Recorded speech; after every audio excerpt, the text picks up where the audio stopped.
So Jennifer is gonna talk to us about arriving at UHN and navigating the adult healthcare world. So welcome, Jennifer. Sorry, just 2 seconds. You know, it's our memory sticks are having a bit of an issue here. Kind of losing my voice, so if my voice drops during the presentation, can someone just lift your hand at the back to let me know if you can't hear me? Okay. So welcome. It's great to see all of you here. I'm gonna ditch the keyboard so I can use the podium. So I'm going to discuss arriving at TGH, navigating the healthcare, the adult healthcare world, because it is a bit of a different place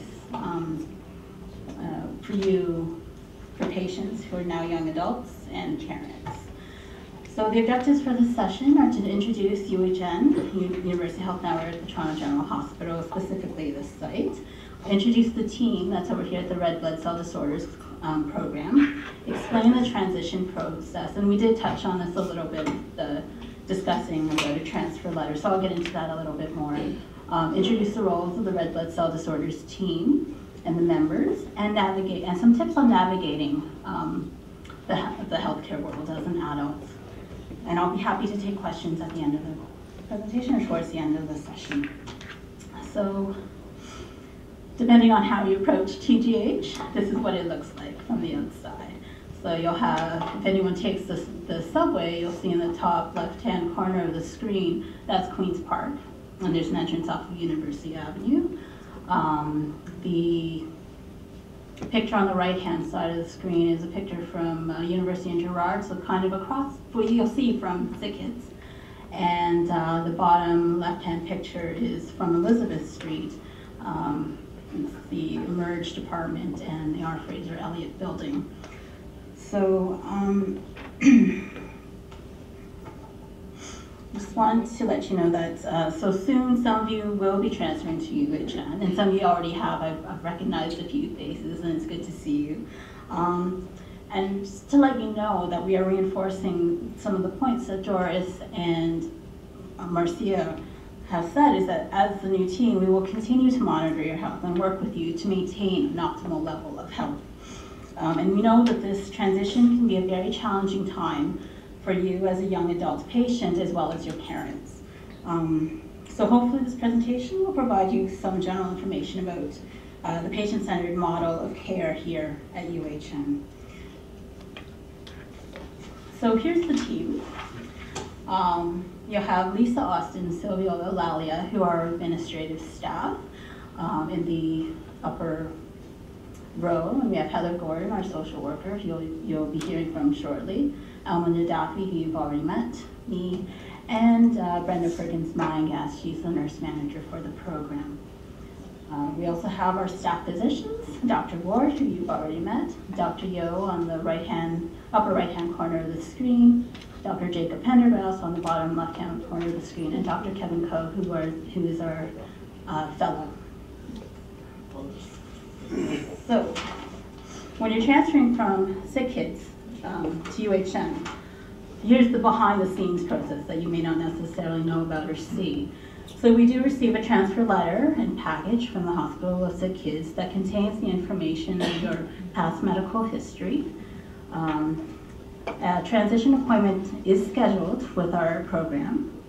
The Hospital for SickKids is then made aware of the appointment, and they let you know that your appointment's coming up. And then we review your chart before prior to your appointment, so we know who's coming and what's going on. And at the end of your first initial visit, a note is dictated or a letter is sent over to SickKids explaining that you have been seen and you're now a patient of our program. So at the transition appointment, so for some of you who haven't come over yet, you're expected to have a few things. So your OHIP card, your UHN blue card or the address of rep, and if you have any additional health insurance information, that would be helpful to have with you. You will meet at your first appointment the administrative staff, Dr. Ward, the hematologist, Alma and myself, and Heather, our social worker. So the role of the admin assistant, I've outlined a few points is to meet and greet you when you arrive on the 12th floor of GGH in the new clinical service building. That's a lovely little building on the corner of Girard and University. The admin assistants then register you for your appointments, provide you with a welcome package that has information about the hospital, being an adult patient in the hospital. You'll also be enrolled to use the Easy Call system, which is our tool for communicating with our patients. They'll take your height and weight, so we have a baseline. And at the end of your appointment, you'll be provided some follow-up appointments and other appointment dates for any other diagnostic tests that need to happen. And this is all written down for you in an itinerary, so you don't have to memorize it. Okay. So the role of the hematologist is to meet the patient, obtain a comprehensive medical history, perform a physical assessment, order blood work and diagnostic tests, formulates a plan of care, makes referrals as you need them, and prescribe any medications. And of course, they continue to work with you on follow-up appointments.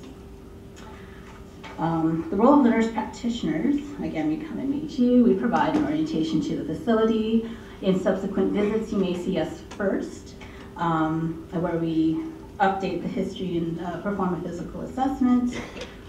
Also identify or order diagnostic tests, gather and interpret assessment data, to determine any other diagnoses. We make referrals, prescribe meds, perform any other procedures that need to be done, and also assess you and follow up for response to therapy and update your plan of care as needed based on the response. We also coordinate with other team members and other healthcare professionals to facilitate your movement through the system so that you're not alone, we're helping you. And then of course we always evaluate the plan of care to make sure it's effective and change it as it needs to be changed in conjunction with you. Role of social worker, meet the patient, complete a needs assessment for any social work service, the nature of any social problems, address any psychosocial, socioeconomic issues, strategize with you to develop a plan to address any issues that arise, and also act as a resource to assist with accessing various social, legal, financial supports, provide any crisis intervention and support if it's needed, and assist and encourage patients to advocate for yourself.